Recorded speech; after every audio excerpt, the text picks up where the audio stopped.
All right. I'm Oluwafemi Alayonde, and I'm Community Executive for BYP Network. BYP Network was founded in 2016 by the need to connect Black professionals globally. So the founder is Kike Oniwinde Aguru. And I would say that we have started this journey of building community since that time. So I actually joined BYP Network as a volunteer in 2019, then later as an ambassador, then later as a freelancer. So last year, March, I was upgraded or elevated to the position of community executive for BYP Network as actually the first fully engaged remote worker. So I'm from Lagos, Nigeria, all right, and I've been able to support the BYP Lagos community, growing the membership, participating in different events to ensure that this opportunity, is available to all Black professionals globally. So we actually have over 20 chapters, and those chapters are spread across in US, Europe, and also Africa. So in Africa, we have Lagos, Nigeria, we have Nairobi, Kenya. In US, we have Atlanta, we have New York City. We are starting one in Chicago, and there is also one in, and we are actually adding one in Washington, DC. So yeah, let me pause there because we'll still get to that session where we talk about BYP Network. So let me just give the panelists the podium to introduce themselves quickly before we jump on to the main discussion. So who wants to go first? We have Efwa Akumai. I don't mind going first. All right, ladies first. Okay, hi, my name's Efwa Akumai, and I am co-CTO at Coding Black Females. Coding Black Females has been running since 2016, kind of similarly, and has grown from a group of women in a room trying to figure out ways of how to get to meet other Black women coders into a growing network of over 10,000 people, women across the UK. We are also growing again, somewhat internationally too. So maybe some of your members are some of our members too. And the mission of us is always to empower and encourage more Black women into coding. My background is I am a software developer, and I have been for about 20 years.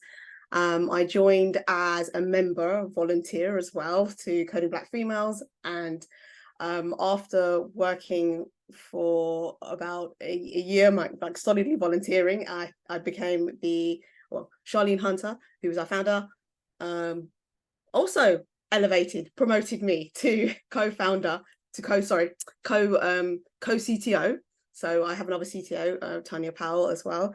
And I find myself mostly working on the boot camps and the short courses and the curriculum that we use to educate and help upskill the women in coding.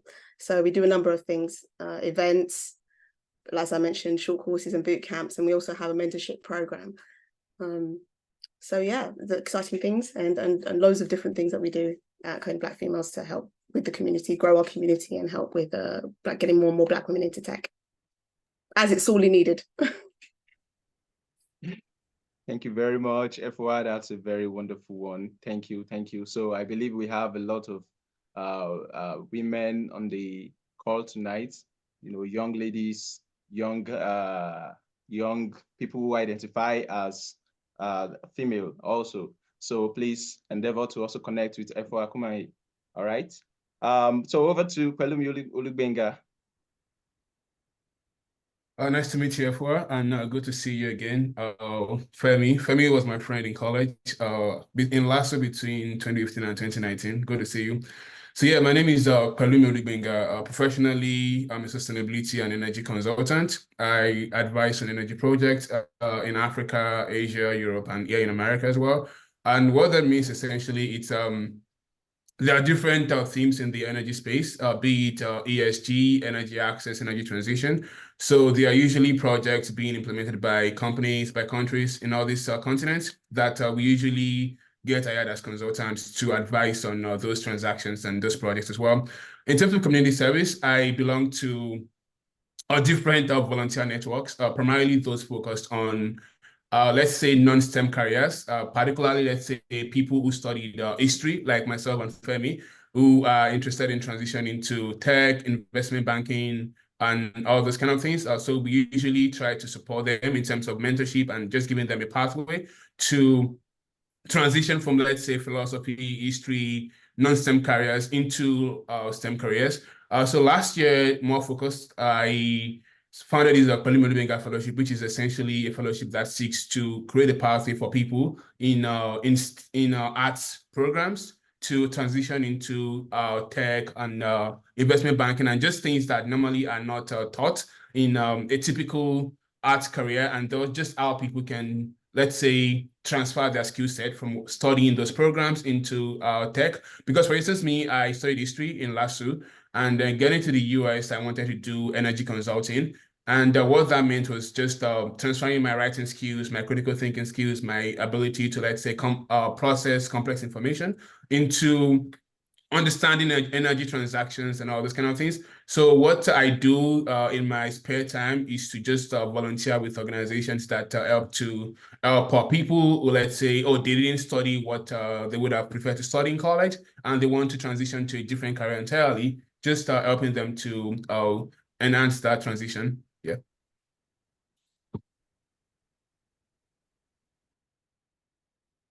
Thank you very much, Pelumi, for sharing those powerful insights. So, and yeah, I can see the numbers are increasing gradually. So we are getting pumped up to, share more insights. And thank you, Pelumi, for sharing your background. Thank you, Efwa, for, sharing your background. Like Pelumi said, we actually met in college. And for me, looking at my own background and the course I studied, there is nothing I have to do, nothing concerns me with tech, but yeah, it's one of the things that happened about career transition. So eventually I had to transition into tech along the way. So although I love technology stuff right from time, I love the gadgets, I engage in photography, I engage in graphic design. I even volunteered as a photographer back then in school, so it's been a kind of a long journey, So when BYP came into the picture and it's a tech company, I was like, how am I going to cope? But then the opportunity that comes before us that stands sometimes as obstacle will not show itself as an opportunity. So I actually, took the opportunity, started learning about technology stuff, started taking courses on HubSpot, started taking courses on Coursera, to ensure that, I expand my capacity.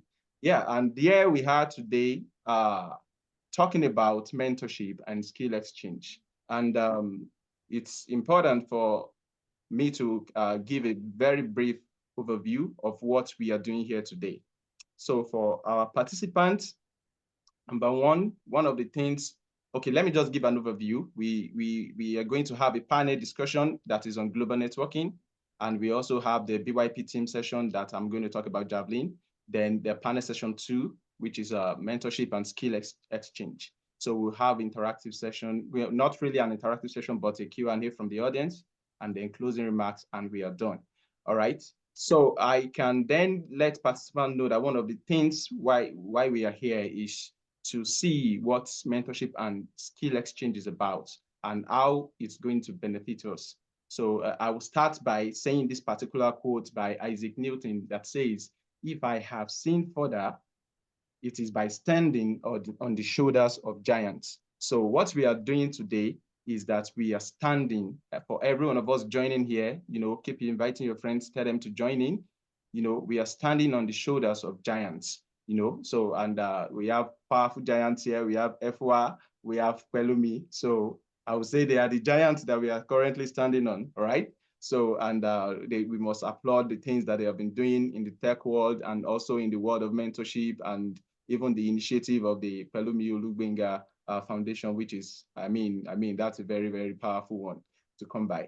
So, like I said, one of the things we are learning is to also, one of the things we are doing is connecting, with professionals worldwide. And if we keep talking about it without taking these steps, we'll keep talking about it without, realizing the dream. So we are going to have valuable discussion that is focused on mentorship and skill exchange. And you, as an attendee, you will also be able to elevate your professional development, your leadership and industry knowledge. Attending this event itself is significant, because you are able to share some things with other people. All right. So we are engaging in the conversation that is shaping the future of tech. So quickly, let me just talk about what it is about our world. In our interconnected world, the pursuits of personal and professional growth has taken on new dimensions. When we talk about mentorship, when we talk about global networking, skill exchange, each of these aspects, they are contributing uniquely to the journey of self-improvement. So basically, mentorship is actually a transformative relationship, that involves an experienced individual guiding the development of someone seeking growth. So key elements in mentorship include clear communication, goal setting, and mutual respect. So, and some of the benefits, I would say mentees, they get more benefits than the mentor, while the mentor, on the other hand, is able to, reach more people and give back to, the society. So, and when it comes to global networking, we know that has become something that is indispensable in our interconnected world. I mean, I'm here in Lagos, Nigeria. F4 Akumayi is over there in the UK, and we have Pelumi over there in the US. That is the power of global networking. That's the power of global networking, and we can see how much it's changing and shaping everything. The influx of AI changing everything also. So we are embracing cultural, we are trying to actually embrace cultural competence, because we want to ensure that as much as we are getting ourselves connected, we want to, build a culture around it. All right. So, and I'm sure some of you must have one question or the other around skill exchange. Maybe, is it an exchange program that we are talking about? Maybe an exchange program between US and UK, So I would like to clarify that we are actually focusing on that dynamic process where individuals, they share their expertise, fostering a culture of continuous learning, exchanging skills for money, and looking into skills that are currently sought for globally, and how to tap into those skills. So, and one of the important benefits that we should see as benefit and not as obstacle is the skills that you have are actually needed, not just within your region. It is global. I mean, people want what you're doing. People are interested in what you're doing. No matter how small that thing is, it's something that is valuable, that people are looking towards.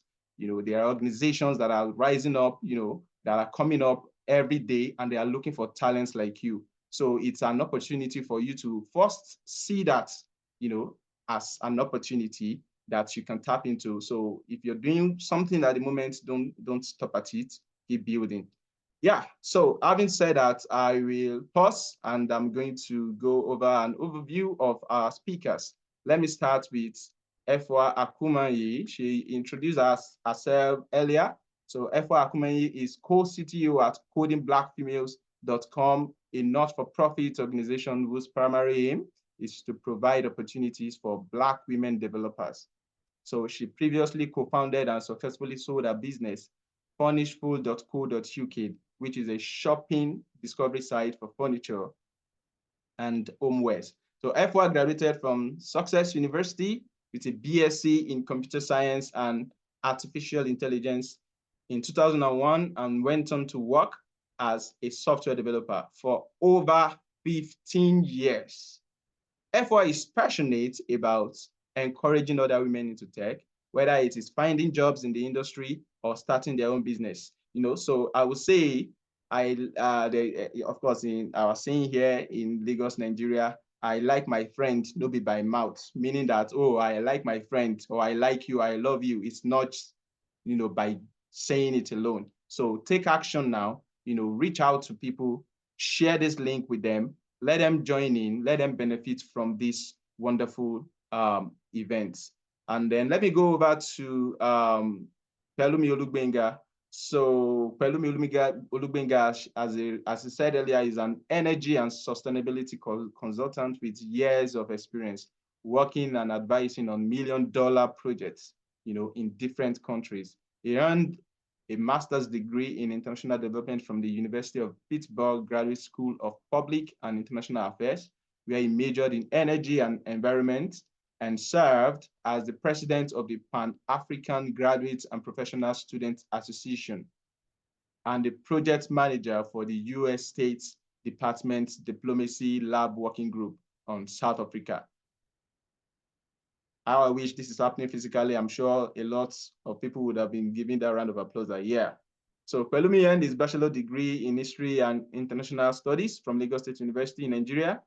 As an undergraduate student, Pelumi was selected to participate in the 2019 United Nations ECOSOC Youth Forum and the 2018 United Nations General Assembly high-level meeting on peace building at the United Nations headquarters in New York City. He was also a delegate at the 2017 World Bank Group Youth Summit on Technology and Innovation in Washington, D.C. Pelumi is passionate about working collaboratively with like-minded people to bridge energy access gaps in developing countries and create a sustainable and prosperous global environment for all. So when he's not reading articles or watching documentaries on energy and sustainability issues, Pelumi enjoys praying, working out, speaking with loved ones, and volunteering as a mentor to college students. I think that is a very wonderful profile that deserves a round of applause. Where are the emojis here? I can't find them. All right. All right. So this brings us officially to the first panel session. So I'm going to leave it to the speakers to tell us things about global networking. I want them to share their perspectives on the importance of global networking, mentorship, skill exchange, and tech empowerment. So over to you, whoever wants to go first. The floor is open. Yeah, okay, I can go first on that. So I think the fundamental thing about global networking, the question I always want people to ask themselves is why. The reason is that the world is now more of a global village. That is, it's possible to live in, let's say, Omaran, Kwara State, or in Warri in Delta, like Ikeja in Lagos, and be working with a firm in New York. For instance, firm is based in Lagos and is working with a UK-based firm. So that means that you don't necessarily need to live in a country to be able to work in that country. And then the other part is also, if you think about e-commerce and also like so many other forms of global engagement, the world is not quite interconnected. So, and what that means is that you as a human being should try to have your, let's say, footprint on the global map. And this can come in form of networking, business, or skill set. And I will give you a more personal example because when you think about people who are solving problems globally, think about, let's say, Fortaway or Paystack in Nigeria. And one of the things they're trying to do is to bridge the financial inclusion gap. So, and if you think about that, that's a different problem compared to what Stripe is currently trying to do in the US. But the thinking is the same thing. That is, we are trying to bridge this kind of like scale up technology in terms of finance. So you need to like collaborate, and that was why, let's say, Stripe, for instance, acquired Paystack because they were trying to extend their tentacles into a more global company, and that's just an example. And just to give you a more personal one, so last year we were working on these project at work, and we needed to work with people from different continents, about 5 of them. And the reason was simple: it's about the sample size. If you want to be a globally relevant professional in your field, if you want to, let's say, build something that can be globally impactful, you need to get input from different parts of the world. And just I love to think about it as you being let's having your own UN, your own United Nations. That is, you want to do something now, and you're trying to scale it globally, or you're trying to make it very relevant globally. Just try to have as many inputs as possible, because at the end of the day, the future belongs to those who can have that foot map on the world. So it doesn't matter what you're doing. It doesn't matter if you're, let's say, even produces something locally in Nigeria, think about, okay, how can that be scaled to other parts of the world? I'll give you an example. I was talking to one of my friends from Lasso who does he runs a store in Alaba International, all those kind of things. And we're talking about, oh, how was he going to export some of his products to the US, to other parts of the world? So essentially now, whatever thing you're doing locally has an impact on the global space. So to give you a more like technical example here now, we talk about climate change, we talk about ESG, that's what I do for a living. But what you're doing, let's say, Kokomiko, you're burning tires, it's going to impact the air quality in Okokomiko, but it's also going to increase Nigeria's carbon emission, and that's also going to increase the global emission on a global scale. So what you're doing in Okokomiko, you're burning tire, you're trying to make suya or something like that. It has contribution to the global climate change goal. And that also means is that what you are doing locally in Nigeria as well, in terms of your skill set, in terms of your career, in terms of your business, can be scaled. And with that, you're able to also do more things for yourself and for your family. So I think a global networking is very essential. It's very important to, once again, leave your footprint on the global map. Thank you very much.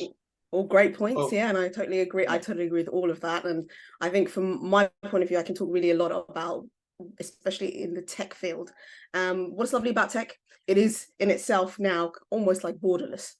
You do not have to be in a particular country to work for any other particular company in another country. I myself, I contracted for many years, and I worked for many different companies, and in fact a few of them were international, so they were actually American companies, and I was working in the UK for them. That is a beauty of something like getting into something like tech. It is one of those kind of careers and one of those kind of areas that can take you to very many different countries, and again, you don't have to be in that country to work for that company. So when we're talking about things like skills exchange and learning how to network, I think networking is one of those things that can help with that skills exchange, and also to broaden your network and to find some of those companies and all people who work for those companies. Again, since COVID has kind of shifted everything online, it hasn't quite gone back to physical meetings, which is very lucky for, I think, people in tech and generally for anybody who's looking to grow and broaden their network, because a lot of these events now are online, like this event, and it means that you can be part of something. You can ask people questions who you may never have been able to sit in front of before, and you can make an impression on them as well. So definitely keep on joining some like networks like this, events like this. Think about getting into tech. Think about the fact that when you are in tech, if you've got a broad, I'd say you've got the world to work with, really. Thank you very much for sharing that. So I believe that all our attendees, they are picking up some very vital points, and please make use of the chat section, make use of the Q&A section to drop in your questions. So for some reasons, the chat is kind of disabled. I will ensure that this is kind of sorted for next event. So I'm unable to sort that. Apologies, please. So going forward, please just make use of the Q&A part. So while Pelumi was talking, he mentioned some very important aspects about the skills that you have, being something that you can trade with globally. So I would like Pelumi to kind of share some examples, like what kind of skills, because if we should look at it, things are kind of changing, although I do see some people doing very amazing things. I mean, I've seen people teach people how to sew.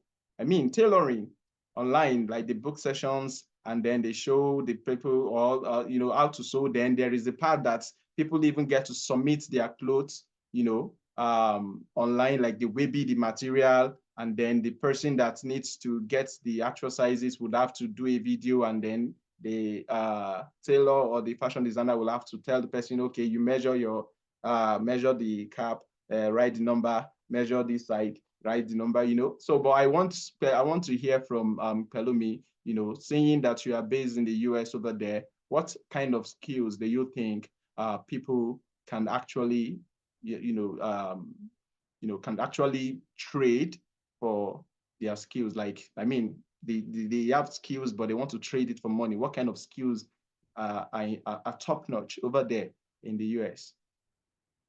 Yeah, thanks so much for that question, and FY also for that amazing contribution. So I think the first thing I would say is to do personal profiling. Profile yourself.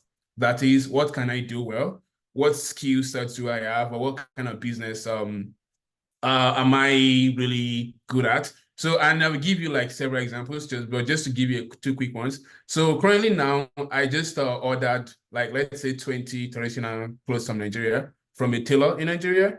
So that shows there's a market for something like that. And last year, I was working with a friend of mine who imports like a traditional stuff from Nigeria to sell to people in the US. That also shows there's a market. And what that means is that let's put like clothes aside now. I mean, ask yourself this question: what can I do differently that is marketable? So once you have an answer to that question, profiling yourself, okay, what are my skill sets? What are my strengths? What is this thing that I can do that can be globally relevant? So once you have that answer, so the next thing is to get something going. For instance, you want to have a template. Do you want to have maybe a brochure or like a folder of what you do? Even in terms of your skills, let me give you a more like a technical example now. Let's say you can use AI, that is AI tools to create graphics design or like images and all that stuff. You can have let's say your own folder, and you've already profiled that means you've already essentially profiled yourself as an AI expert. You can go on LinkedIn. These are things I've seen people send to me, like, and we've been able to work together. You can go on LinkedIn now. That is okay. This is what I do. This is what I've been able to do, and this is why I think this can be of value to you. And there was a guy, one of my friends in San Francisco, he works with a tech company there. So there was a guy in Nigeria who does AI stuff. He was able to put together a folder of his products. Essentially, okay, I see you have a tech startup in SF that does AI. These are the things I've been able to work on, and I think these relevant to what you're currently doing. So that guy currently works with him remotely because he was able to profile himself. Okay, these are my skill set.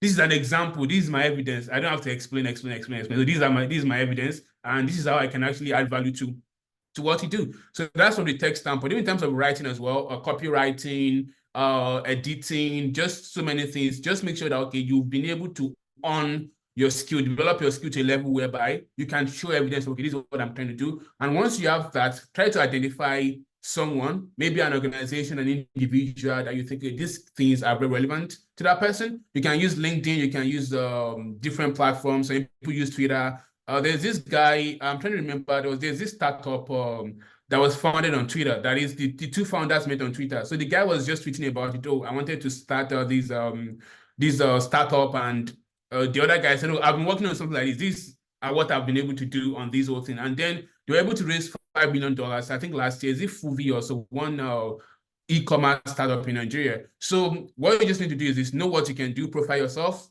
have the skill set, and then just be able to have some little bit of evidence background. Like I've been able to do this, and then find someone you can collaborate with on that. Yeah. And this cuts across different sectors: agriculture, fashion, tech, writing. Just follow that process. It works a lot. Including mechanical engineering? Mechanical engineering, yes, I'll give you an example. Okay, but this is a very different example. I have a mentee from Unilag. So he studied mechanical engineering in Unilag. So it's not like as if that was from a technical standpoint, but from a research standpoint. Okay, I've been able to study this part of aerodynamics and how this can be used to, let's say, do some things related to like electric vehicles. Just an example now. He had a prototype in Nigeria, and he was able to turn it into a research paper, and he mailed it to a professor in the US who was doing something similar. Again, there needs to be a match. You can't be sending a mechanical engineering stuff to someone who is doing software, or someone doing, let's say, health tech, or someone doing cybersecurity in Katy, Texas, or something like that. Like, that won't work. There needs to be a match. So he was able to turn the prototype into a research paper and send it to a professor here in the US and say, okay, yes, so I see you're doing something like this. These are the things I've been able to do. So I'm willing to come and work with you in your lab as a research assistant to advance this agenda for electric vehicles. So at the end of the day, the guy got an automatic like PhD admission. Okay, just come over. For the next 5 years, we'll be working on this just to develop. This is in tandem with our goal. So again, the most important part of it is the match and your skill set. If there's a match, okay, there's a demand now. Think about a match as a demand, as a desire for your skills. Now, position yourself as someone who can match that thing. So once, no matter what you're doing, mechanical engineering, tech, I've seen people who started working with Facebook from like undergrad while they were still in school. It's because we're working on something. Maybe there's a Nigerian guy here who essentially was working on a paper related to likes, like Facebook likes, during his second year in college, and he got an internship with Facebook, currently works with them. So it's a match. It's about, okay, yeah, I can do this. You need this. Let's do this together. We're going to make it work. Thank you. Thank you very much for that, Pelumi. You actually answered fully such that there are no questions coming in from that angle again. Wow, that's a very deep one. Collaboration is key. There was a time we had that conference, collaboration is key. I think 2 years ago, BYP, it was, we need to collaborate in order to achieve more. So from what, FY, this is for you, from what you said earlier, from your experience, 15 years, you said you were working with different organizations and building your skills and going forward. So I would like you to speak more on those particular skills, and more importantly, from those skills, which of them have become obsolete, or which of them are now in high demand. I want you to just share your experience, from just share your experience with us, as a tech person. Yeah, that's the word. Okay, all right. Well, I can say that, okay, so some of the languages that I've learned over the years may have become obsolete, but the beauty about learning languages is the fact that they are applicable across any new language. There are very rarely new languages that come out that are completely different from what has been learned before. So, I often get asked what, I'm trying to get into tech, what kind of language should I learn first? And I can offer you some opinions about it. There's Python out there, there's JavaScript. However, just learn one language really, really well. The constructs of that language will be applicable across other languages. So what you have to do is become comfortable in picking up and learning about things, being curious, keep on acquiring that knowledge. It's not necessarily just one specific language that you should be worried about. One of the things that I would say as somebody who is a very, very keen technologist is that, yes, okay, so I started off with artificial intelligence. That's what I did as my actual degree. So I learned about all those machine languages, about algorithms and nearest neighbors. The things that are doing now is some of the stuff that I learned back at university. So to say that it's very rare that you find that tech becomes completely obsolete or redundant. It will evolve, which is what's happened now with these large language models. It hasn't, but the underlying principles are still kind of the same. So I wouldn't worry too much about that. And again, there is some beauty in languages that are going out of style and fashion as well, because if you're talking about wanting to get in and start working and earning a decent amount of money, I've known developers who know something called COBOL, which is a completely dead kind of language that used to use on banks and mainframes many, many years ago. But because of that, there are very few remaining systems that require that language. They can command exorbitant amounts of money because of that. So don't ever be worried that the skills that you acquire are going to become so obsolete that they become redundant. As long as you keep on learning, you can usually generally move and shift and apply your knowledge elsewhere, or that skill itself is going to be very lucrative anyway, because so few people know how to apply it. But again, and I one of the things I've always said to technologists again, and this is again from having a very, very long career, you have to learn how to network, to talk. If you want to grow in this field, it's all very well and good loving PC. That's what I did. I love computers. Didn't speak to anyone for about 10 years. Just sat and developed and learned and acquired knowledge, and then realized that, what, if I want to start moving across places, if I want to start, I'm going to have to start doing interviews. I'm going to have to know how to connect with people, because most of the time when you're interviewing with people, you're not necessarily sitting in front of a technologist.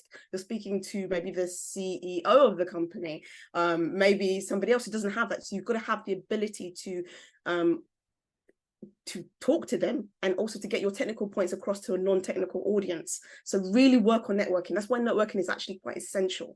It's learning how to interact and talk with people outside of a computer, to show you other varied skills out there. Yeah, that's basically what I would say. Yeah, wow, in addition to that, I would just say that also try to periodically carry out a personal skill set audit.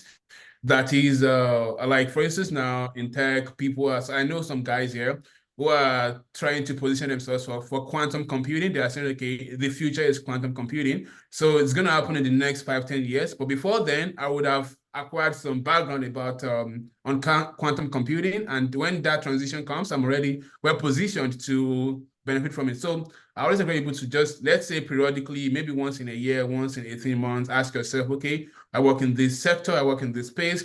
What are the current skill sets? Do I need to upgrade? Do I need to take a new course, maybe on Coursera or what have you? Do I need to seek a new mentor? I mean, what are like the things I need to do to, let's say, bulletproof myself from any hiring or firing freeze or what have you, and just making sure that you remain relevant. So always carry out a personal skill set audit. Thank you very much for sharing those powerful points, Efwa and Kelumi. Thanks for supporting with your view also. I mean, if anyone is not on this call now, I don't know what they are still doing. Please share, keep inviting them. Let them know that a lot of discussion is ongoing. And already we have some questions that are open. I don't know if you're able to see them, Pelumi and Efwa. Are you able to see the questions? If you're able to see the questions, it's good for us to take note of the one that kind of applies to you, or you can just, I think, 2 questions already. So please keep dropping your questions, all right? And I think I should leave that to the Q&A session, all right? Right about now, we are moving into the next aspect of discussion. So we want to see the BYP team session. So I say the BYP team session because it's an important aspect of this event. So let me share my screen. Share screen. Okay. All right. Are you able to see my screen? Yeah. Oh yeah, I can see your screen. I can see it. Okay. I just need to ensure that it's big enough. All right. Is it better now? All right. Yeah. So just a quick one about BYP founder. Kike Oniwindeagro is the founder and CEO of BYP Network. BYP Network is a multi-million-pound company advancing the careers of Black professionals globally. Kike holds a BSc in economics from the University of Nottingham. He's a University of Florida MSc management scholar and an ex-Great Britain javelin thrower. So Kike is currently vice chair of the London Chamber of Commerce, Black Business Association, and on the board of Getting on Board's charity, and an alumni of the World Economic Forum Global Shapers. So by the age 30, Kike has received over 100 awards in sports, academics, and business, breaking glass ceilings, and is one of the few Black female founders to raise over $1 million. Kike is motivated to change the Black narrative, and she founded BYP Network to address workplace diversity and lack of opportunities with over 150,000 members globally. And currently we have over 1,600 corporate clients. Just yesterday, we concluded a New Year, New Network event that was based in London, and we had over, I think, close to 400 people attended. It was really mind-blowing. I mean, if you should go on Instagram, go on LinkedIn, you see everywhere buzzing with reviews from the attendees. All right, so let's move forward to talk about the, of course, I already talked about BYP and our mission. Our vision is very simple. We are changing the Black narrative. For me, I actually keyed into this vision because I studied history, and I remember doing a course about Blacks in diaspora and seeing how the Blacks have struggled, over time to ensure that we are able to tackle racism. Racism is still happening. It's still happening everywhere. It's still happening in these countries, where we are resided in, So, but yeah, let me just leave that and continue with the slide. Otherwise, I will just go into history. So, our mission is to advance the careers of millions of Black professionals, and that is enabled by Javelin. So Javelin is the solution that BYP is offering, to the challenges of Black professionals, right? So how does Javelin works? So members create a profile, and you create a profile that is a user profile, including your skill, your previous experience, and career objectives. You're able to upload your CV on Javelin. So, and Javelin is AI powered. It matches users to opportunities provided by our corporate partners, including jobs, events, and content. So, and users can also join relevant location-based and industry-based groups so they can gain knowledge, network, and upskilling content. So for those of us joining the call and you are not yet on Javelin, I'm just sharing this. If you can scan this or screenshot this particular page so that you can make use of the link to register later. So we have an FYI group. FYI was actually developed by Will.i.am and some other team. So Will.i.am is a Black professional also that is based in the US, and is a closed community group to connect the chapter lead with the community leader. I mean, the community users, not leader, and all exclusive updates will be shared there.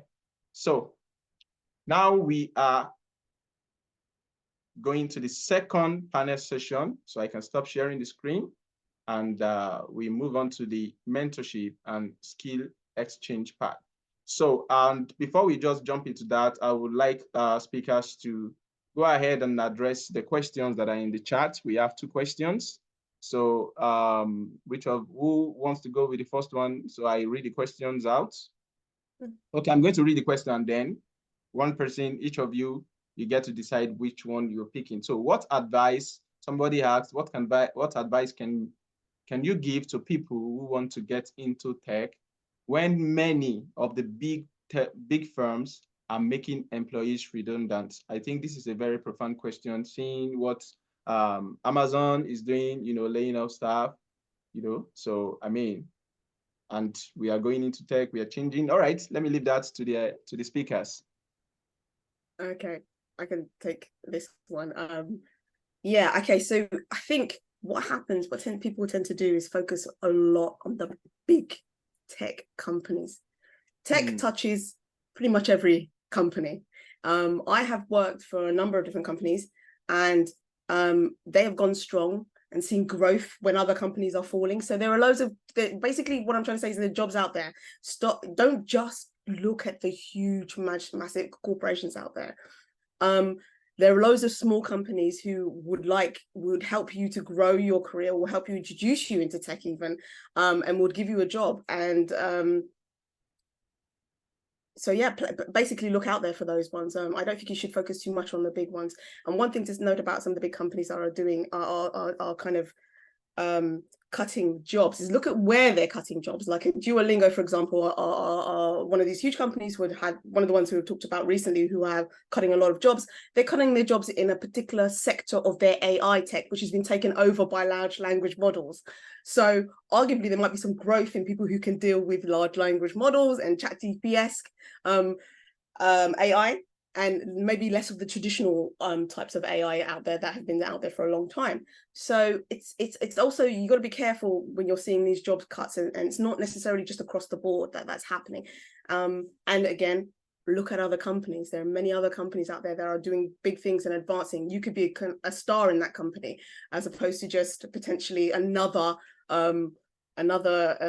amazing graduate or amazing A-star employee.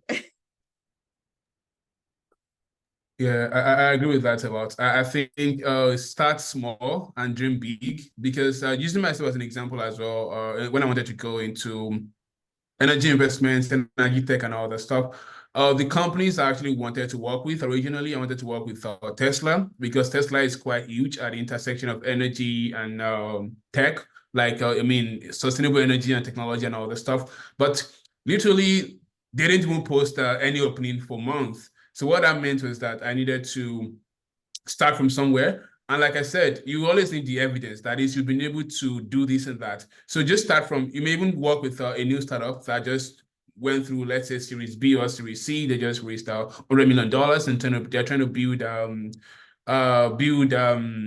new product. Think about these from the lens of OpenAI. OpenAI a few years ago, they were relatively unknown, but now like they're one of the fastest growing tech companies in the US or even globally with ChatGPT and all that stuff. So people who started working with them, let's say some years ago now, they would be the future star like employees in a few years. So at times, just make sure that you have the right skill set. Focus more on yourself and less on, let's say, what these people are doing. Once you have your own skill set development, like I said earlier, try to carry out a skill set audit. That is, or if you're a software engineer, for instance, now, are there platforms to use that are already being phased out by organizations or companies? Are there tools you need to learn how to use? Are there updates? Are there like recent developments that you need to be in tune with? So once you have those things, just keep on doing it.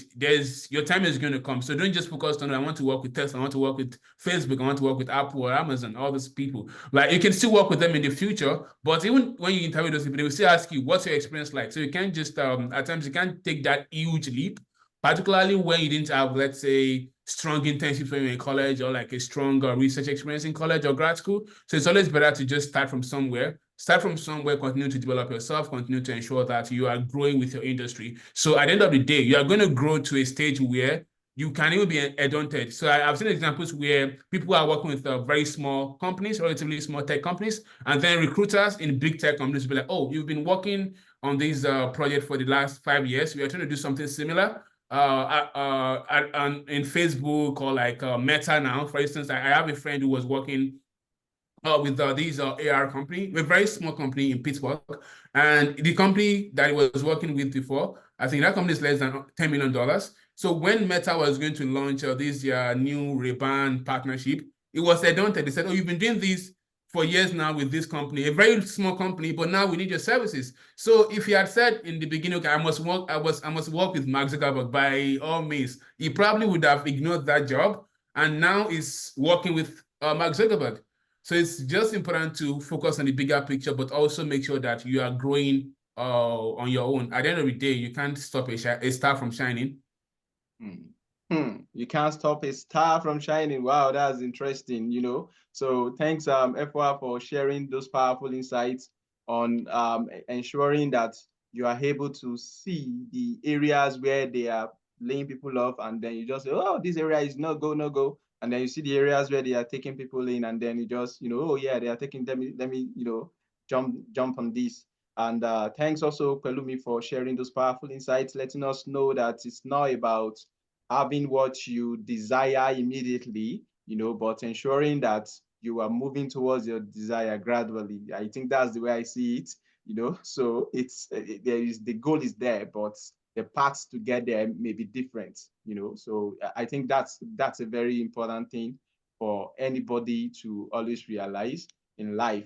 So just like what happened, anything can happen anytime. And then, for instance, we are on Zoom now. Who knows about Zoom until who is using Zoom? I mean, the number of people using Zoom is quite relatively low compared to 2020 when COVID changed everything. And we are still experiencing the effect of COVID even up to now. So, you know, I would say COVID made Zoom popular. You know, you never know what will make you popular, but it has to be in the positive light. Please, we don't want another COVID. Thank you. All right. There is the next question here that we will be answering. And this person says, is Ibrahim still on this call? I'm thinking it would be best to give you the opportunity to ask your question directly. Ibrahim Atiku, so I'm going to allow you to talk. All right. You can ask your question. It's quite lengthy, but you already typed it. Hello? Good, we can hear you. Can you hear me now? Yes. Wow. Thank you for the opportunity. I really appreciate. So sorry for the I'm actually on my way to my house, so I have to put on my headset, and you know I don't want to miss the program. So the thing is, I'm currently in UK studying artificial intelligence and data science, but I've been struggling. You know, I've been trying to apply, you know, to do some things like to get job remotely, you know, just to support my school. You know, I need to pay some fees and the like. I don't want to do all these jobs like working place, all these care jobs. I need something that keep me in line. I need motivation. I need somebody to give me something that will be challenging other than, running for grades, doing assignments. No, I need real life experience. So I'm not getting the remote job. And I used to hear a lot of people saying, there are remote jobs, blah, blah, blah, blah. But I still believe there are still remote jobs out there. But I think I don't have the right information. Looking at you guys, I believe that, okay, fine. You should be able to answer my question. I will really, really appreciate if you can put me through and guide me through. And I believe that I'm not the only one facing these challenges. I hope there are still somebody here online that is also facing the same thing. You want to do work remotely. How can you work in US, in UK, without being there physically? So that is my number one question. Then number two question. This question goes to Madam Efua. I'm happy to hear about machine language. I'm also into machine language as well. I learned a lot about machine language. I do convolutional neural network, artificial neural network. I do also all those. I know all the linear regression model, everything. I've been studying it really, really hard. So now I need this artificial intelligence can be really, really challenging. So I need something like a motivation. Like what do you advise? Is there a book I can read that will actually, that will guide me more on this artificial intelligence journey? And what are the prospects? I know about the data science very well. Like what are the prospects of artificial intelligence? Where can I work with? Let's say I'm an AI scientist now. Where can I work with my knowledge and everything, please? Thank you very much, Ibrahim. All right. That's a very long and powerful one. So over to you. It is it's a good question. Okay, so again, so what I can say about that is there are jobs out there. And one of the things that we, in fact, as an organization, not for profit, we actually employ many people who maybe even started off as volunteers at one point, and we teach women how to code, and we teach them in various different courses, not data science at the moment and artificial intelligence, but in the future they could be. And there are also other organizations out there that do that. So consider maybe looking at volunteering, but maybe also a paid work as a teaching assistant. You have these skills, you are learning all these skills, you are able to support other people who want to learn it outside of a university environment or a boot camp. That will challenge you. It'll probably help you learn and grow as well, and it'll make it you're actually using applicable things that you're learning as opposed to working somewhere else. And then you're doing that in a potentially, if these companies like ours run virtual workshops, so it doesn't necessarily matter if you're in the country or not to be able to attend, then you are getting that skill. You're getting that, I have taught these women or these people or whoever this skill set. So think about things like that. So don't think about directly, how can I just get a job in data analytics and AI. Think about organizations that might help, and especially with you using your teaching ability right now, or you're instructing, or what you're learning right now to help and assist other people and getting paid for it. That's what I would probably suggest. Thank you very much. And also you can just go on javelin.byp.network. Just go on javelin.byp.network. There are a lot of jobs from our partners, and that's one of the things we are doing at BYP Network. We are bridging the gap. We're ensuring that there are more professionals, in leadership positions, in these corporate organizations. And I believe that Coding Black Females also have an event that is also coming up, I think somewhere around February and in March. So those have the news that you can tap into. All right, and I don't know if Pelumi Olugbenga's foundation is able to also come in between there, to maybe finance your ideas. I don't know about that. That's by the way anyway. All right, thank you very much. We are jumping on. So we are still talking about mentorship, and skill exchange. We are talking about mentorship and skill exchange. So this question goes to Pelumi. So Pelumi, how can mentorship contribute to career advancement internationally? You know, what are the strategies that you recommend for effective virtual mentorship? You know, saying that we are having this event virtually, you know, so um, how can what strategies do you recommend, you know, for effective virtual mentorship? Yeah, thanks so much for that question.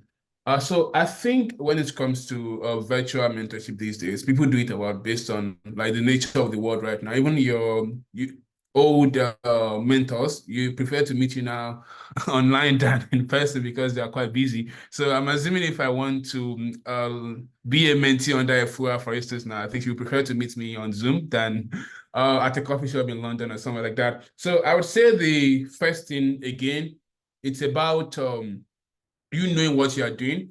That is, you don't want to go to a mentor. A mentor supposedly is someone who is accomplished and they're quite busy. So you don't want to go to them without any clarity on what you are trying to do. You don't have to have everything figured out, but at least have a clear, to a very large extent, have a clear view of what you're trying to do with your career, or at least what your roadmap is, or this where I was, this is where I'm coming from, this is where I am, and this is actually where I'm trying to go to. To give you a more practical example, I studied software engineering, computer science in Unilag or LASU. And right now, I currently work with a startup, and then you are a mentor, you're a vice president of or the CTO of Facebook. My goal is to work with a leading tech company in the future, and I believe you can actually mentor me to get to that stage. So there is a connection, there is a track record here. So you're not just going to them and saying, okay, I'm a fine artist, I'm a this and that, I want to go into tech. They will ask you questions, I mean, you may not be able to provide answers to. So you knowing what you are doing would be the first thing, in my opinion. The second thing is that know the kind of person you are going to as well. You can't, for instance, now, there are things that Femi can mentor me on, there are things he cannot. So I would ensure that I'm going to him for things that I know it can be of value to in terms of mentorship. So once there is that track record on your end, and then there is a match on the side of the mentor, so that can get things going. So in terms of, okay, now in terms of the mentorship as well, what exactly do you want to gain out of the mentorship? Are you trying to play the long-term game, that is just want to have that person in your network, and then maybe in the future you're trying to, let's say for instance now, you're trying to network with a venture capitalist who owns a fund, and because you feel like in the next 10 years you may have a startup and you may need funding, so that's a long-term game. Or like is it that you are trying to learn skills, or you're trying to get into an industry, so that would determine the nature of how frequently you would meet with that person. And then I think again, just to check my notes here, in terms of mentorship, to make it more practical, try to find something you can do with your mentor in terms of a collaborative project. So I'll give you a more practical example. If you Google an article called Electricity Act in Nigeria, NESI Electricity Act by Pelumi and Fagbon. So Fagbon is my mentor from LASU, from my LASU days. So I was trying to check, just kind of like touch base with the Nigerian energy sector recently. So what I did was to like, okay, tell him, oh sir, please, can we work on this together? A public policy article on the Nigerian energy sector. So that way, I mean, he's the right person. That's the space he works in. And then I already had things going on, and then we were able to like write or publish the article together. So you just ensuring that, okay, there's a scope of what the mentorship is like, and then what's the nature of getting that thing done. Do you want to collaborate on a project? Let's say, for instance, now you have, just to give you a tech example, I know some product designers in my network who would put together, let's say, a portfolio of their designs, and then have a very senior product designer at Apple or like Facebook, or let's say Portal, even in this case now, review it and then kind of like endorse it. So that, okay, yeah, this person is just starting off as a product designer. These are the things they've been able to do. They've been able to design this and that. And I, as an expert in this field in the last 10 years, I'm approving of this as a project that is of top quality. So just knowing that, what's the scope of the mentor? What are you trying to get? Are you trying to get some level of endorsement, some level of clout from them? So just know what you are exactly trying to get from them. So that will determine how frequently you are going to meet, the nature of the relationship, and like or just those things. So just to summarize everything I've said, I love to summarize a lot. So number one, make sure you know what you are doing. Don't, if you talk to someone who is very busy like F1 now and you don't look convincing, or like you don't even know what you are doing, they probably will stop responding to your emails or respond after 2 weeks or so. So once you are quite confident and then they can see that, okay, you know what you are doing, you have value, they can give you their time because they don't want to waste their time as well. Time is very valuable to them. So, and then go to the right person, know the kind of person you are going to. And then number three, define the scope. What are you trying to do? What are you trying to get from that mentorship? Is it VC funding in the future, venture capital funding in the future? Is it you're trying to collaborate on a paper, on an article, or do you need their endorsement? It can even be as simple as a LinkedIn endorsement. Okay, this person endorsed you. Some recruiters value that a lot when they hire people. Okay, this person, a VP at Facebook, endorsed you for this. That means you must be good at that. So just define the scope of what you're trying to get from that mentorship, and think that will determine, okay, do you want to be meeting once in a year, once in 2 months, and all that stuff. But just make sure that you are making the most out of the mentorship as well. Yeah.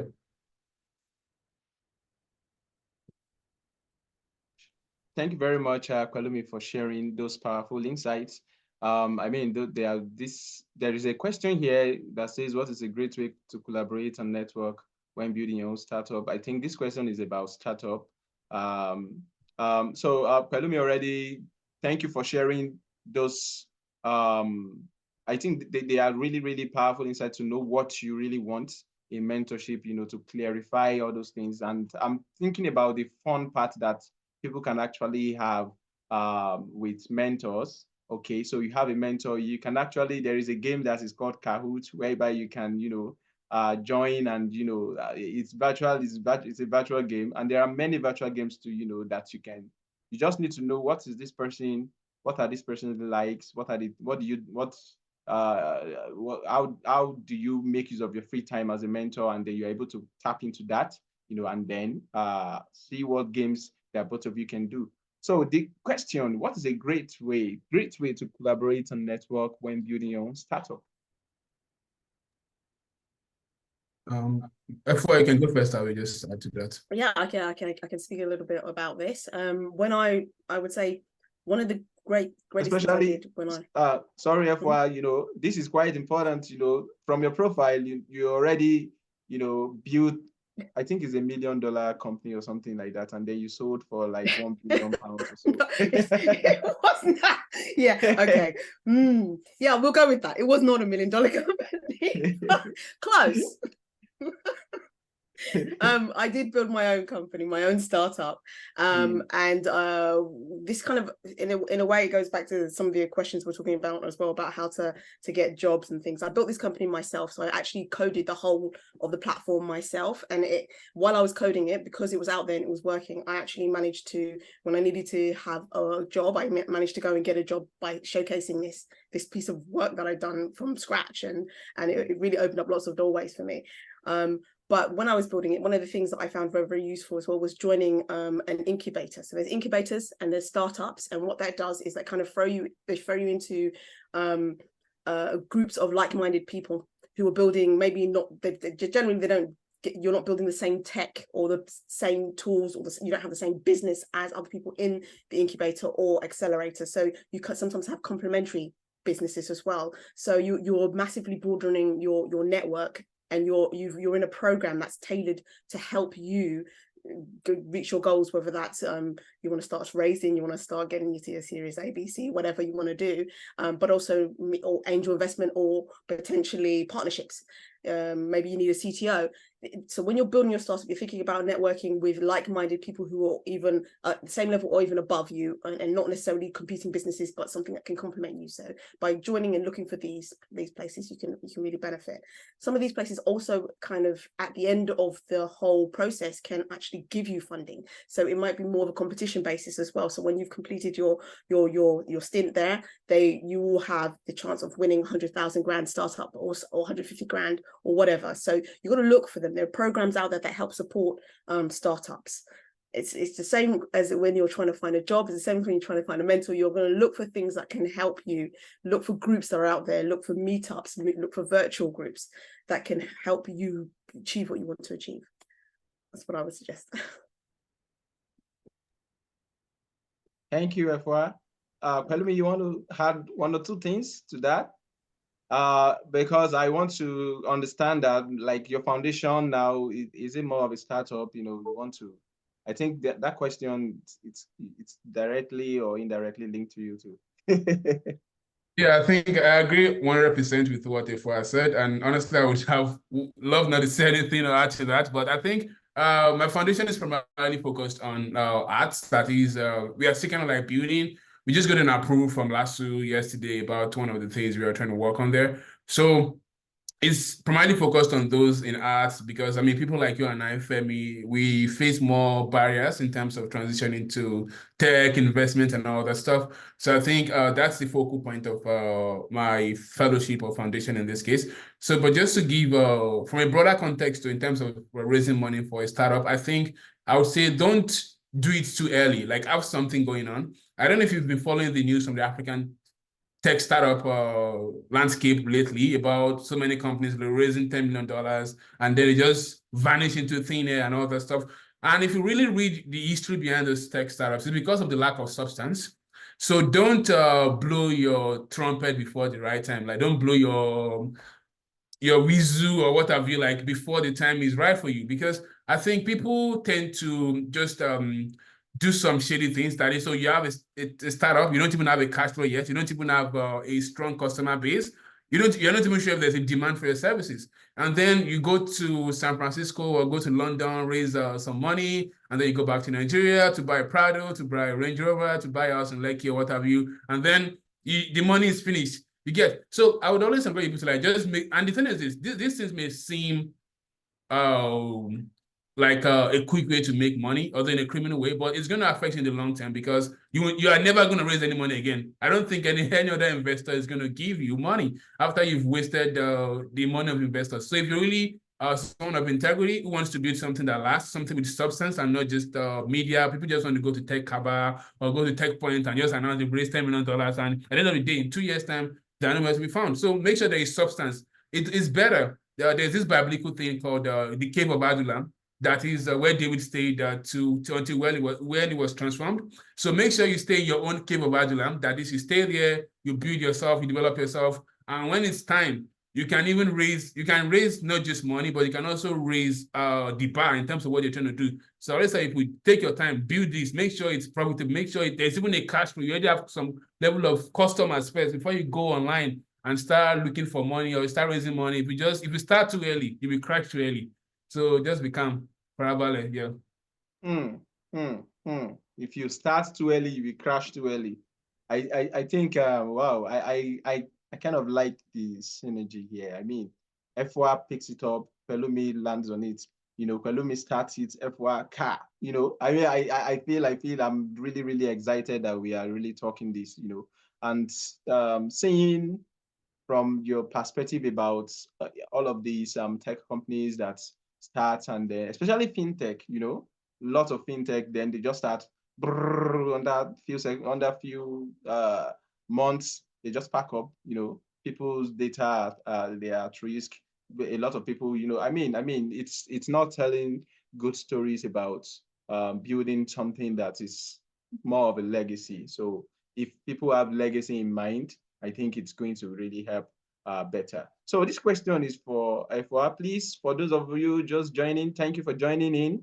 Thank you for joining in. And please make sure you drop your question using the Q&A part, the Q&A tab. I was saying the Q&A session. Use the Q&A tab, please, to drop your question. So this question is for Efua. So how can professionals? I think this question kind of I think it's kind of nosedived into what was being talked about people gaining international recognition, you know, and then stopping along the way. So how can professionals effectively exchange skills in the tech industry?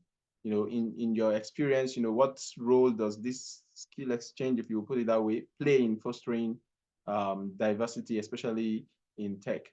And I think you want to answer this as it relates to women, you know. So meaning there is one part, then you want to make it, there is one part that is not related to women, then you want to then link it to women. So in your answer, for me, I feel if people have get international recognition, it should be sustainable, you know, enough to stand the test of time, you know. there's just few that are standing, Paystack and what's the other one, Flutterwave. I think some others, they try to spring up, but then they are nowhere to be found. All right, should I repeat the question again? That how can professionals? Yeah, could you just, yeah. Right. Okay, how can professionals effectively exchange, skills, in the tech industry? How can they share knowledge? In your experience, what role does skill exchange play in fostering diversity in tech, especially as it relates to women? Okay, so when it comes to thinking about skills exchange in tech, especially tech in companies, I think from my experience, well, there are a number of ways of doing it. We've talked about it, some of them before, and just because we're talking maybe about the local kind of skills exchanges and networking, it also applies to international as well. So networking and working in these companies, some of the things that I've experienced when it's coming to from other people giving me their skills is by asking. Often what happens is you can ask people to become board members in your company. Yeah, this is a very interesting way of having someone who's extremely knowledgeable come exchange their skills with you. So it's funny because you mentioned Flutterwave there, and I met the owner of Flutterwave in one of the accelerators that I was going to be working at. And I was an incubator, and he was there, and we had a conversation, and he taught us all a lot. He exchanged a tremendous amount of information with us in a very short period of time. And so again, as I was talking about before, accelerators, incubators, those networking events where you can be introduced to some people that you'll never be able to speak to who have experience in building these international companies, and they can tell you about how they did it and what they went about doing and how they went about doing it. So being able to gain access to those kind of individuals is about who you're working with and how you're being introduced to them and the networks in which you're being introduced to. So, I mean, this kind of question, it touches on everything that we said before when it comes to networking. In particular, when you're talking about women, I can argue that the incubator I was on was actually only for women who are over 30. So that's a very interesting demographic there who are trying to build tech businesses. The thought process behind that is that if you are going to give your money to a company that is led by women, potentially that money is more likely to be dispersed. This is the words, not mine. More likely to be utilized and dispersed, as opposed to potentially not spent in appropriate ways. That might just be because of the fact that you can see that a number of companies out there are led by men and less are led by women. So they had more of a focus on that, and the thought process being that, we were going to reach more people with the kind of things that we were doing. Now that goes back to again being on that incubator meant that I met so many different people. I was introduced to different kind of mentors, powerhouses, in fact, in the tech industry. So finding the right space, finding the right programs, whether that, and again, what was lovely about this incubator was it was a cross country, so it wasn't just about the UK. You had loads of people coming from other areas as well and other countries to give you their skill sets. Again, Nigeria to the US, San Francisco, Scotland. There were just many different people involved in it. So I would say that that was one of the most beneficial things I did, I think, when I was starting out. Okay. Thank you very much. So that means in terms of looking at some of these big tech companies and saying, is it something that is possible for someone that is far away there in the UK to build something, but it's kind of applicable? I mean, it's something that somebody over here, let's say somebody in Kenya, is connecting with. There is a difference. There is this view that when a Black person builds a product, it's not as solid as when a white person builds that product. So, and the more reason why there are a lot of companies, that of course they have these big names, and lots of Black people, they are more like just tagging along, joining in. Okay, let's just join you to build what you are doing. Let's just join your vision. Let us join what you're doing. So we are looking at a situation whereby I'm just asking this from your own perspective. Is it possible enough for something to be very big in Africa that other parts of the world are running to make use of? As I'm even saying this, I believe some of us and this could be picking up on something that we want to have this kind of product that by the time they point to the source is not, it's not from the US, it's not from the UK. People use Gmail. Gmail is from the US. So what kind of, what kind of structure, what kind of thing? I mean, I'm just asking this for you to share if it's possible, and if it's possible, what would be your recommendation? It's 100% possible. If you're asking me, it completely is impossible. It's completely possible, mainly because tech, again, there are no borders with tech. I've said this before. So you can build a product. We're all people, right? And you can build that product. I think one of the things that have been, it's not necessarily that the building is it may not, I think more doorways are open for people who are not Black, basically. And so it has been historically hard for us to get that kind of investment and get that kind of buy-in.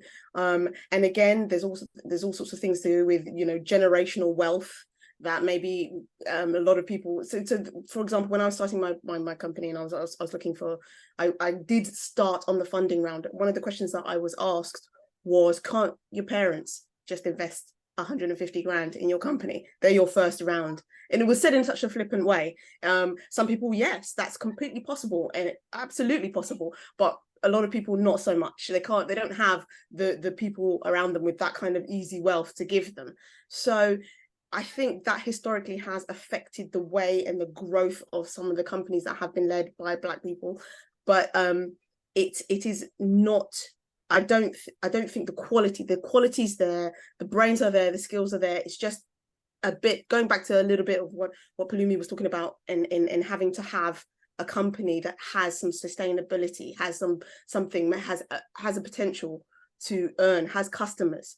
You might have to be a bit more on a shoestring. You might have to be a little bit more of a bootstrapped company, but then you get to really build your customer base. You find that product market fit. It becomes a no-brainer for somebody to invest in you if you show them, hello, this is the growth trajectory that we've on, and we did this without family funding, or we did this with very little funding, or we self-funded ourselves. So yeah, I mean, if we're talking about, I mean, we're going back to your kind of question. Yeah. I think the question actually comes in. I do have a lot of friends that are into tech, and they do one or two things, in tech. And I think the biggest of all of the, let me say, lamentations is that there is really no African, framework.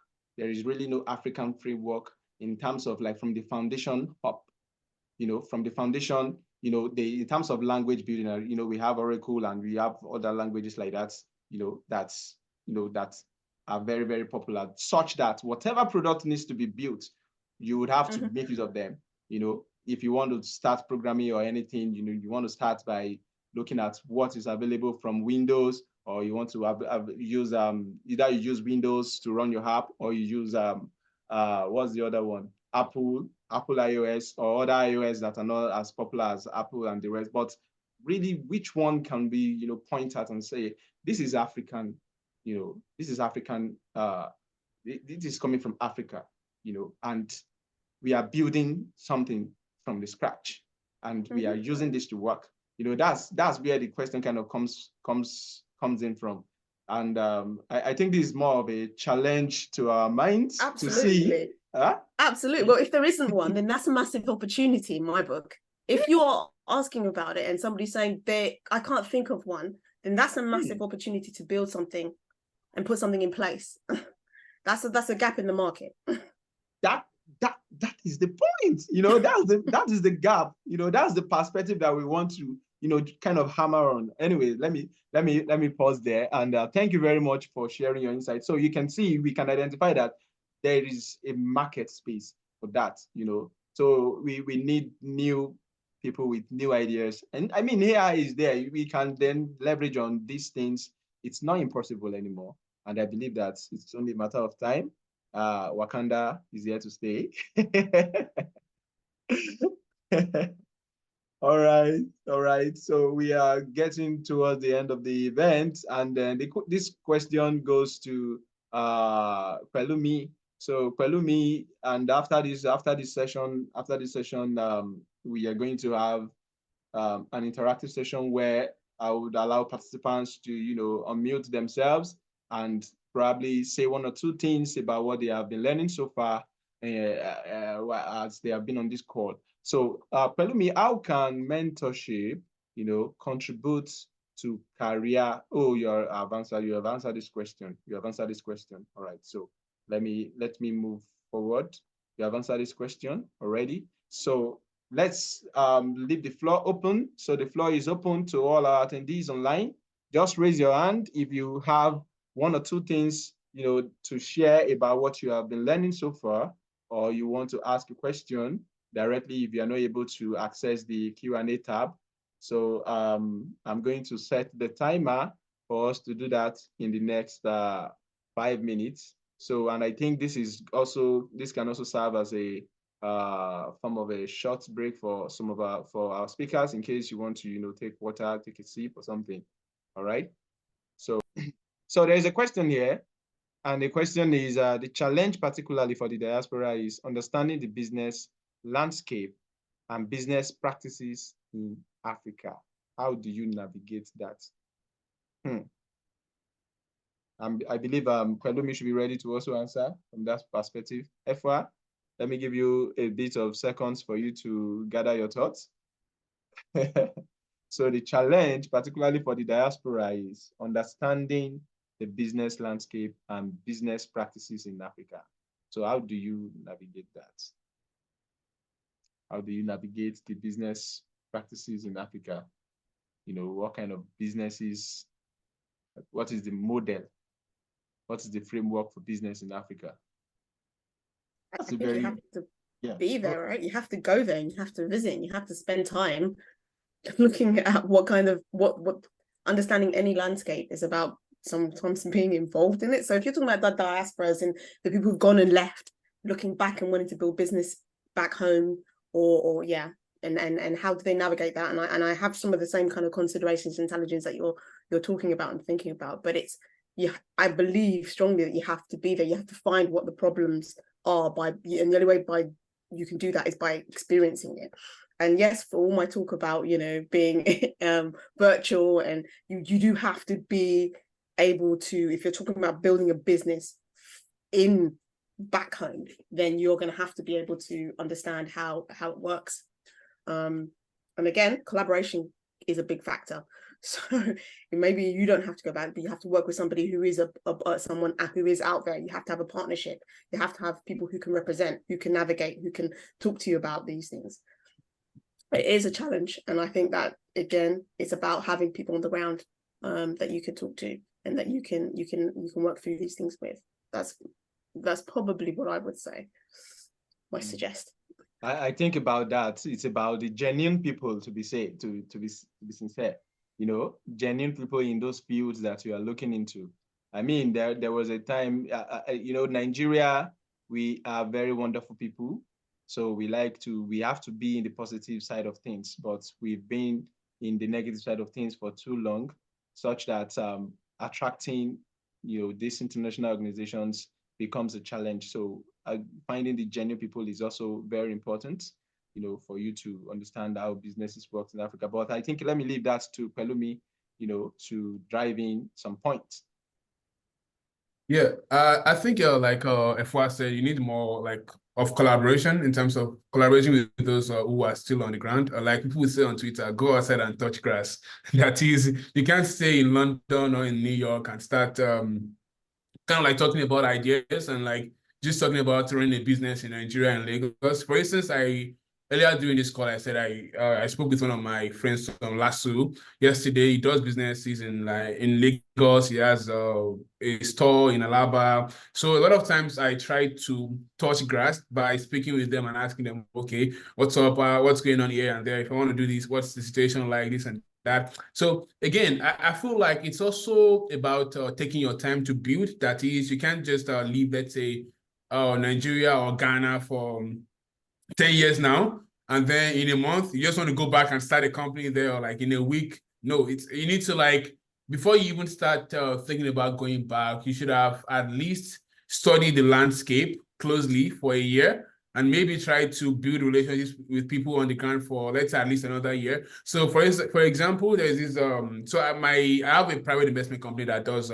different things, one of which is import and export. So my friends in Alaba, my other people in other parts of Lagos who I sometimes use as suppliers for some goods, there are people that I've known for years, and there are people that we've been talking about those ideas for like a very long period of time. So I didn't just go to them for like a week to the launch of the product. I said, okay, I beg, send me 2 containers of this and that. You're going to lose your money. So there needs to be some level of like, a history of you guys doing things together. That's number one. And then number two, it's also just give it time. You can't just start, you can't raise, let's say, $10,000 and you want to start selling crayfish in the US, in Maryland or in Atlanta, or there are Nigerians in Maryland. I need to start selling crayfish there, and then you just call someone in Idumota market, sell me crayfish. It's not going to work that way. You need to even know, hey, what's the quality? What about shipping? What about those things? So take your time, study the landscape, and then try to build relationship with a reliable partner first. And again, number three, don't be greedy.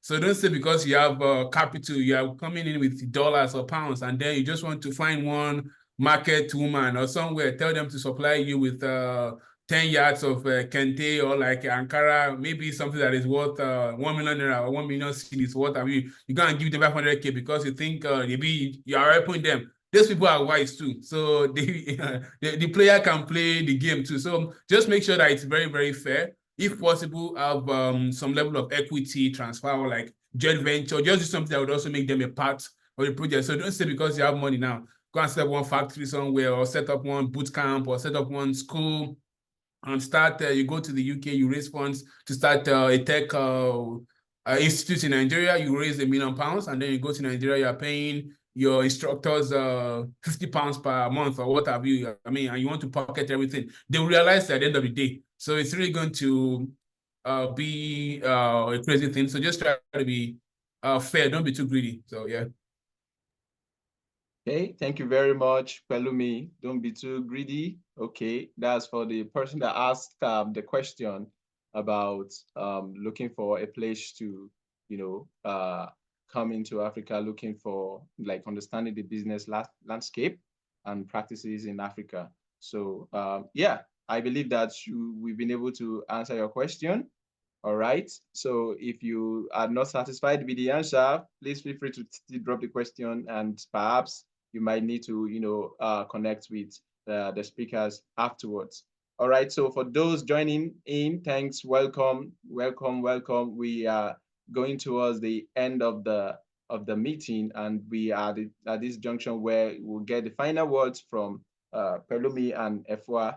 So they have been speaking. I mean, they have committed their time, to impact, to impart, IMPART, to impart into us wonderful things, knowledge. All right, knowledge is key, and wisdom is the application of knowledge. So I believe that we are wise people, and we are taking notes of all of the things that they have said. So we want to sit back, read our notes, and then plan ourselves well, especially for the new year. The year is still fresh, still January, and there are a lot of opportunities that are coming in. So opportunities will not always appear as opportunity. They usually stand sometimes like roadblocks. So, but you have to see them that this is an opportunity. So from our discussions, we've already touched on some very, very powerful points.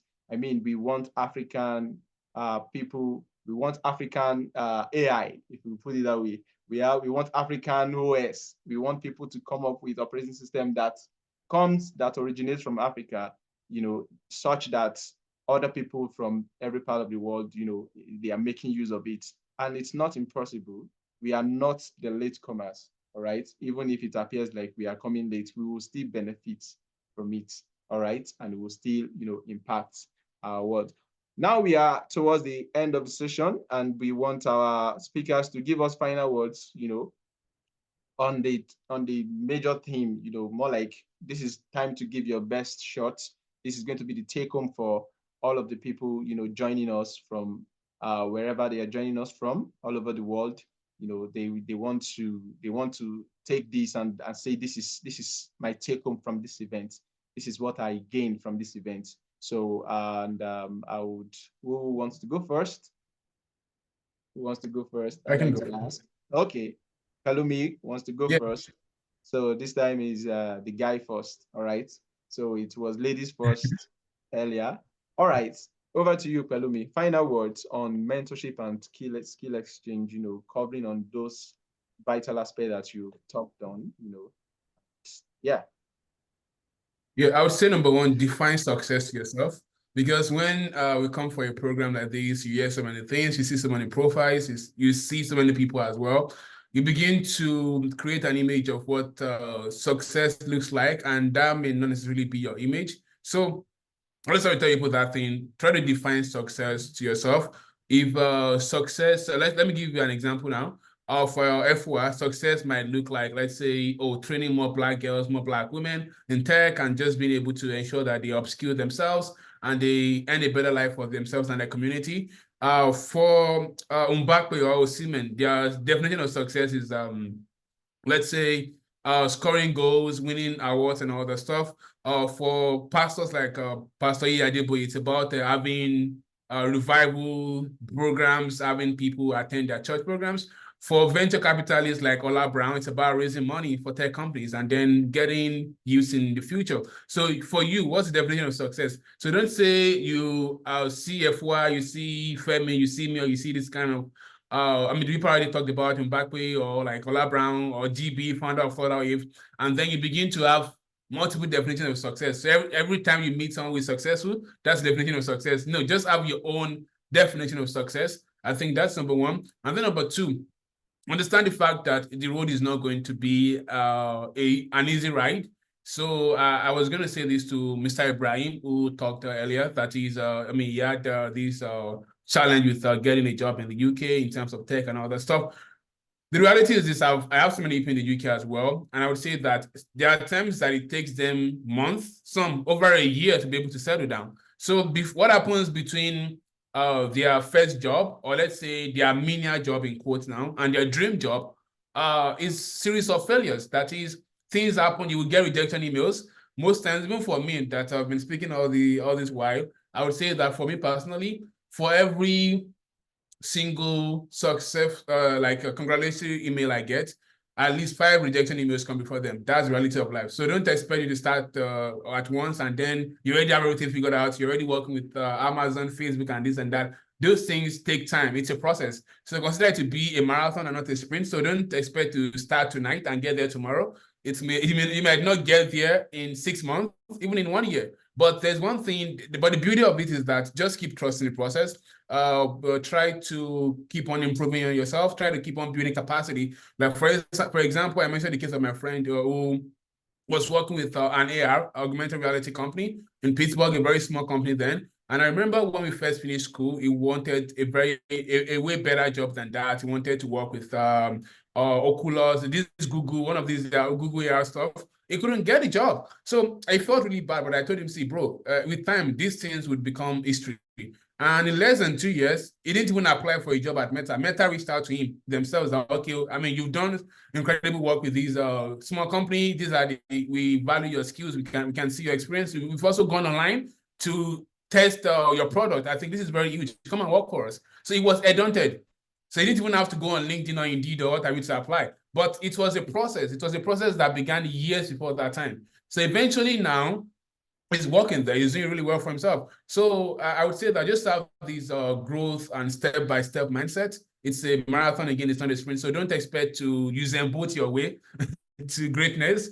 It has to be some. Our East African brothers and sisters here, like who are very good at the marathon race. You need to at times elite Kipchoge yourself to greatness. So just know that it's a process. It's step by step and by God's grace. And then I'm a Christian. I'm very big on my faith.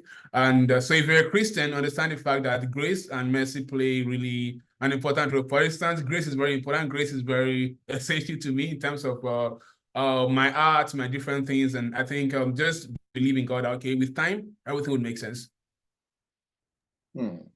Thank you very much, Pelumi.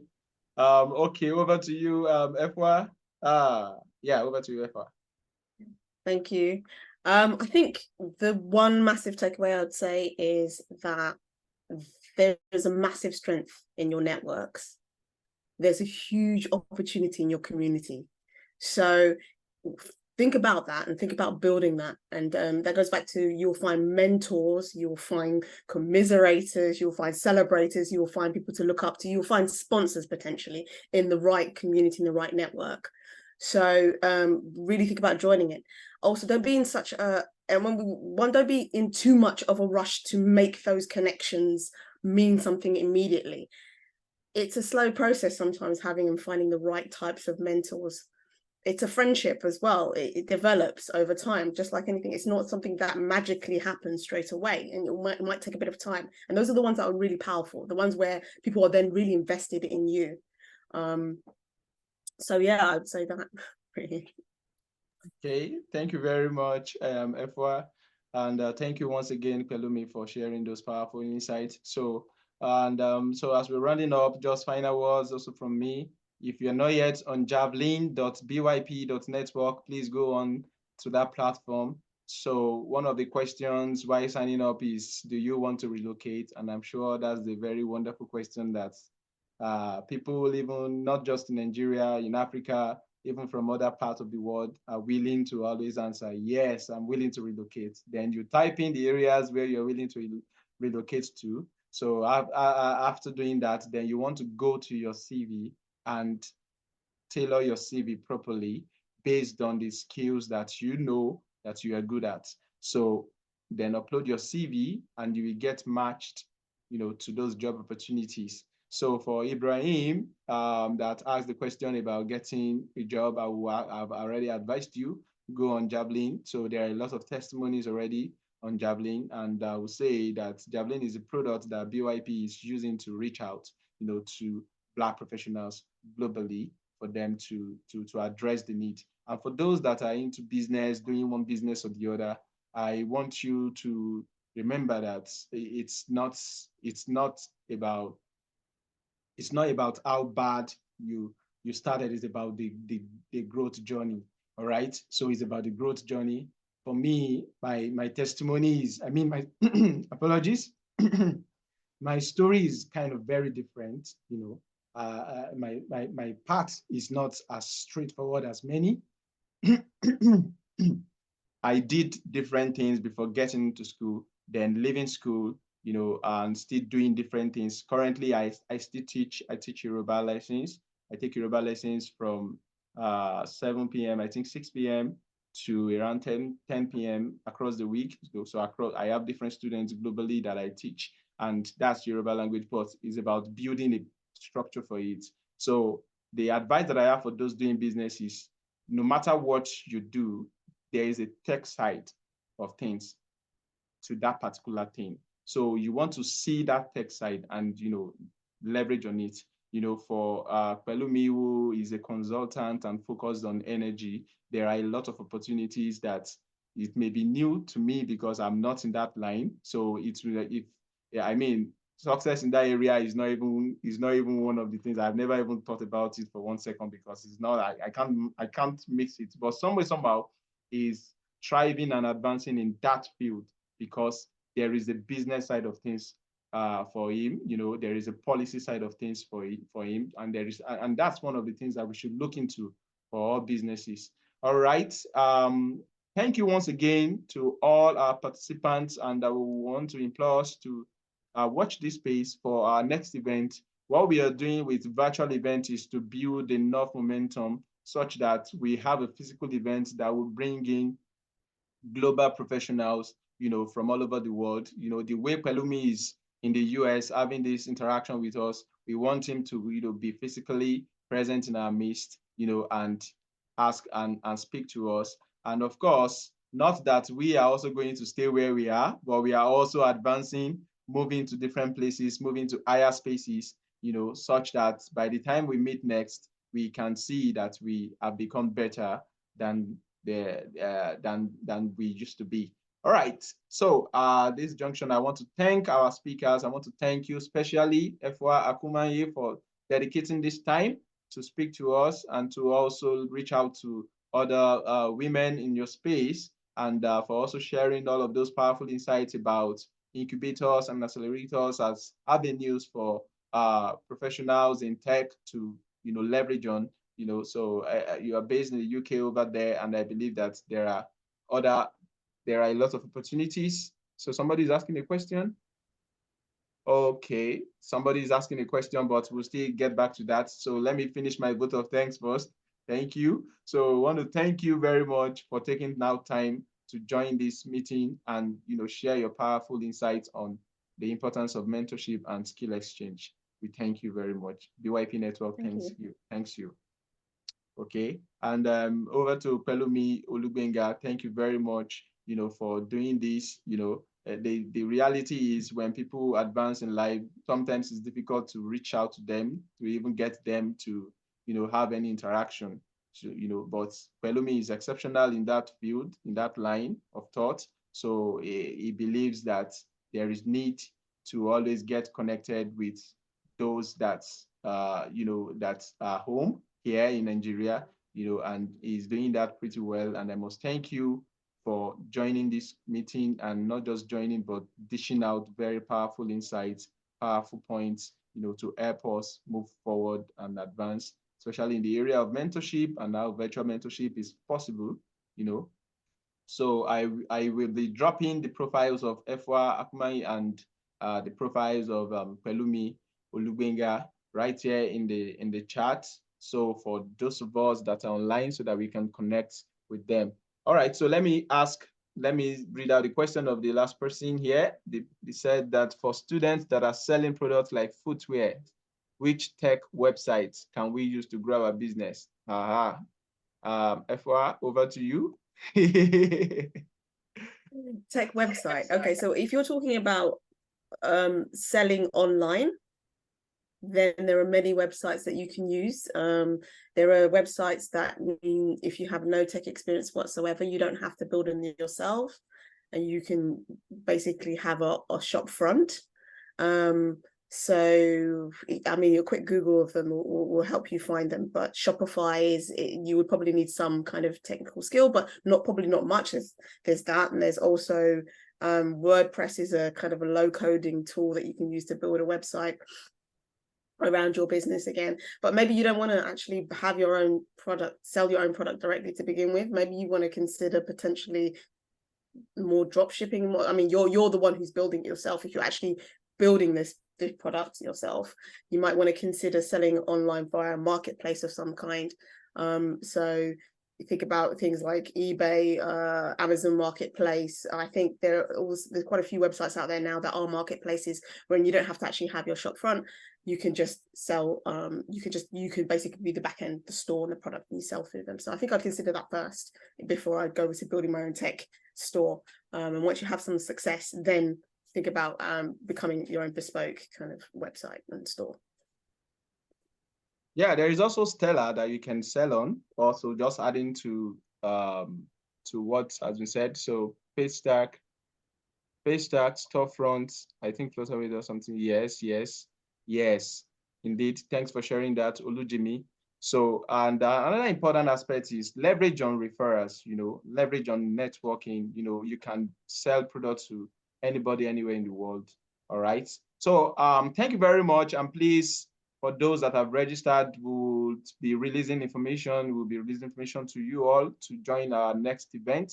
And then once it is determined, you will be properly contacted. And thank you to our speakers once again. So on our part, we endeavor to feature you on our spots, on our websites, on our blogs, to say that thank you very much for doing this.